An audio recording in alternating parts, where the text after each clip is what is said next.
Aunty, এটা কি প্রার্থনার বাসা? হ্যাঁ, প্রার্থনার বাসা। ও কি ভেতরে আছে? হ্যাঁ আছে, কিন্তু তুমি কে? আন্টি, আমি চেন্নাই থেকে এসেছি। ও, একটু দাঁড়ো। জি। প্রার্থনা, চেন্নাই থেকে আদিব নামে একজন তোর সাথে দেখা করতে এসেছে। আদিব এসেছে? ওকে ভেতরে আসতে বলো। এত অবাক হয়ে কি দেখছো? তোমাকে প্রথমবার শাড়িতে দেখলাম তো। মা, তোমাকে বলেছিলাম না আমার বেস্ট ফ্রেন্ড আদিব চেন্নাইতে একটা সফটওয়্যার কোম্পানিতে কাজ করে। উনি দেখার আয়োজন দেখতে চেয়েছিল, তাই ওকে দাওয়াত করেছি, তাইও এসেছে। উনি আমার মা। Good morning aunty. Morning. Aunty, ছেলেপক্ষ চলে আসছে। একটু ওয়েট করো।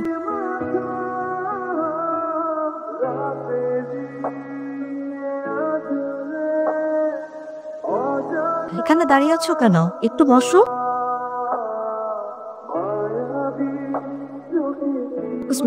দীপ, এদিকে এসো।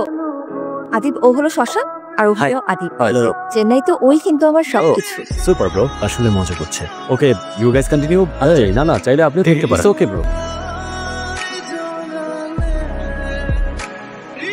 হ্যালো, তুমি কোথায় আদিব? আমি চলে এসেছি। চলে এসেছি মানে? বলে আসতাম, ব্যস্ত ছিলে ভাই।